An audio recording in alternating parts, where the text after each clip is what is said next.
Disney cruise came to an abrupt end for the Webb family of Calhoun when their 6-year-old son became critically ill. Brayden Webb became so sick on the final day of the cruise, the ship's captain called in a rescue at sea.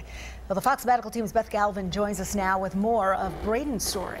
And Sine and Tom, Brayden got so ill so quickly that the ship's doctor couldn't really say exactly what was going on. But the doctor sensed that Brayden needed help right away. So the crew stopped the ship and they called in the Coast Guard.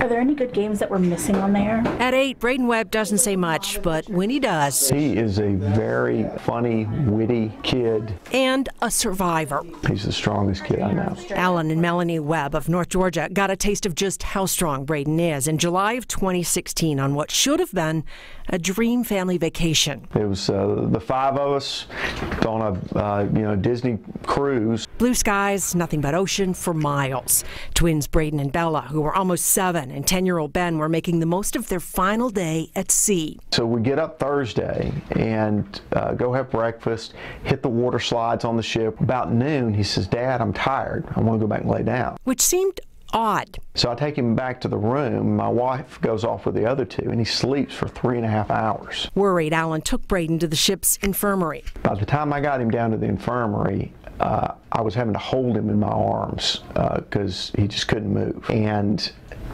within the hour, the physician has taken x-rays and said, "Look, I've contacted the captain of the ship. We're stopping the ship. The Coast Guard's coming to get you." Brayden's belly was now so swollen and painful, the ship's captain had decided to call in a rescue at sea. That's the amazing thing is the coasties show up.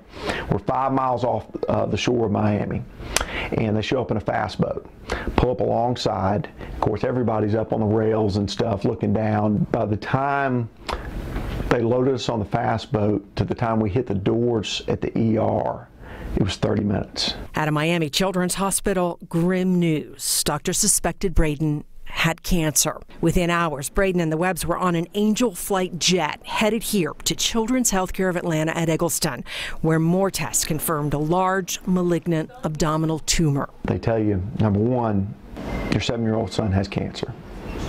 Number 2, it's stage 3. So it's all throughout his abdominal cavity. Brayden pushed through the scans, 14 rounds of chemotherapy, surgery, radiation, before finally the Webbs got a break. 9 months later, my son rang the bell at the Aflac Cancer Center, signaling his end of treatment, that he was cured. He was reborn. We had a new son. All right, buddy. Today, Brayden has been coming back every 3 months for more scans, but so far, no signs of cancer. It's astonishing how much love is in this building. It is amazing how dedicated and devoted they are to the cause, and I love these people. And since Brayden ended his treatment, the Webbs have been making up for lost time this summer.